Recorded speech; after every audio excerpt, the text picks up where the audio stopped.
Well, good morning. I am Dr. John Scavone, Chief of Anesthesia at the Shriners Hospital for Children, Northern California, which is here in Sacramento.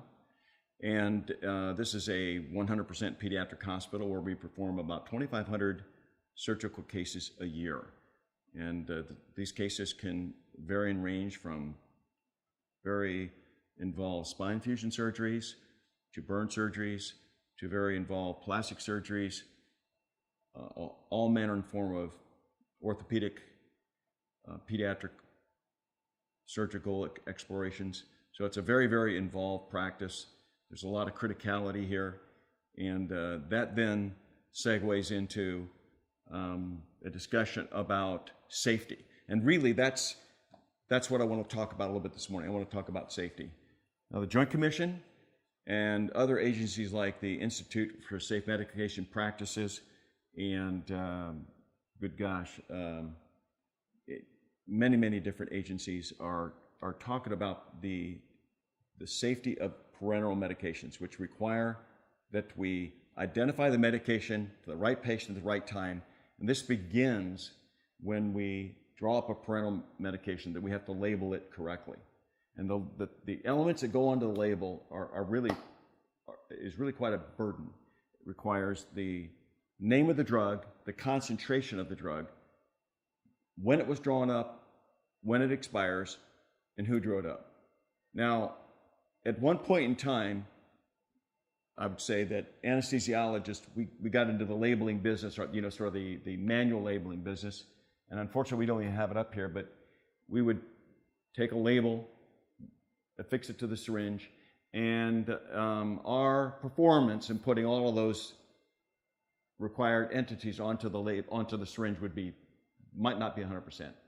And then that gets into safety, because if we're not labeling the syringe correctly, and we're not watching what we're doing, and if we're transposing syringes, then we have risk.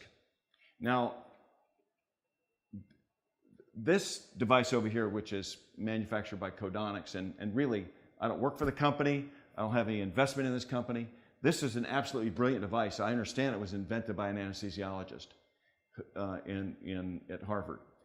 And this device, it's called the labeler, but it's a lot more than that. That in a way, it is that, but it is so much more than that. And really what this thing is a safety device.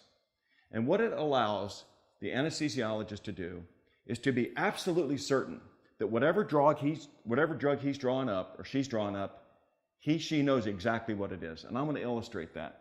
I'm going to open up the cart here. We have these things locked, and the top is our drug drawer.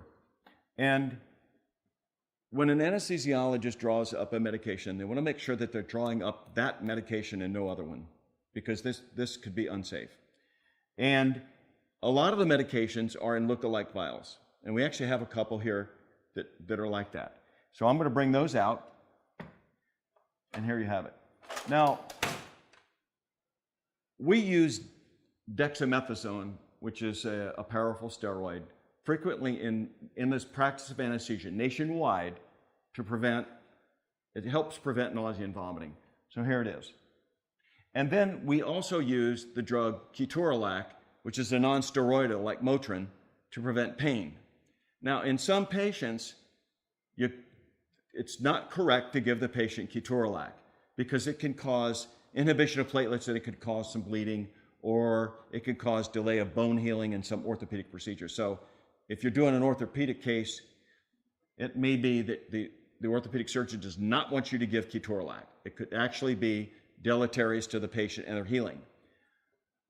So I go to draw up a medication, and I want to give dexamethasone, but I don't want to give ketorolac. Now, if you look at these medications right here, and they're both in brown vials, and if I'm under stress and I'm in a hurry, then I, as a human being, can make a mistake. Now, I've been practicing anesthesia since 1976, so I'm almost 40 years into this. I can make a mistake, and I think it's a fundamental thing to understand. We're humans, we can make a mistake, and this takes that mistake business right out of there. So I'll show you what I'm talking about. Here, I think I've got dexamethasone. And I can reach back here, and I go like this, and I kind of read it, but I'm in a hurry, you know, there's surgeons asking to give the drug or whatever. And I pass this under here. And my little friend in here says, wait, ketorolac. She's talking to me. I've actually brought up the wrong medication, which this is good because now I'm alerted to that. So we're just going to set that aside and we're going to put that over here. We're going to put this back in the drawer where it belongs and go, oh, well, okay, now I've been alerted that what I did was not correct. Now I'm going to take this vial, pass it under there, and listen to my little friend in here. Dexamethasone. Okay. And now a label will be produced. This label shows the drug, its concentration, when we drew it up, when it expired, and who drew it up. All the labels that are required by the Joint Commission. But more importantly, what's required for safety. All right, now, and we're going to use this later, so this is not wasting a drug. We're going to do a case in here. So this is real. We're going to use dexamethasone today in this room. So this is not wasteful. We will draw up the medication.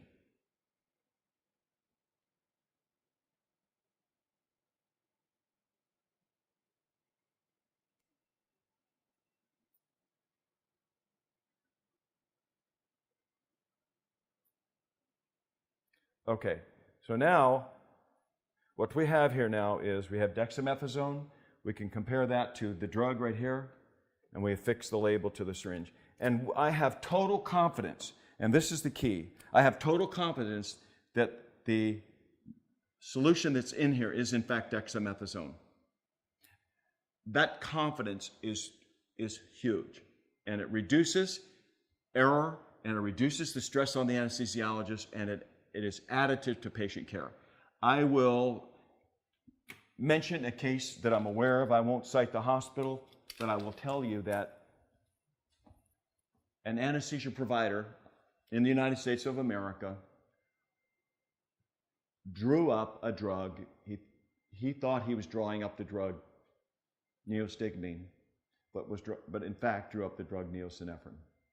Administered it to the patient. There was a disaster and the patient succumbed. That could have been prevented, absolutely prevented, by this device. An individual who's chief of one of our local hospitals, one of my former residents, came to see me. We had some other business to attend. He came in the operating room, and he said to me, "John, what's this?" He hadn't seen it. And I said, "Well, let me talk to you about this." And he said, "Oh, this is easy. I'm going back to my hospital. I'm going back to my CEO. We've got to have this thing in every operating room." I had a 5-minute conversation with him, and he could see at that point the value of this thing in terms of safety. So I want to, even though it's a nice looking machine and Codonics is a wonderful company, and this is a labeler, this is really most properly a safety device. It is a major, in my view, a major advancement in medicine. It's quick, it's easy.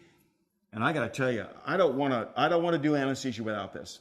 Now I find that this thing is not operating, you know, or we have a power failure or whatever. I don't want to be using labels, you know, manual labels. Absolutely not.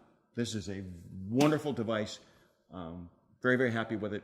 It's easy to use. That's it. I do believe that this device, I do believe it belongs in every OR, and I do because it is an ultimate safety device. It allows us to correctly identify medications, and to the extent that we then have to give them to patients, it's extraordinarily important.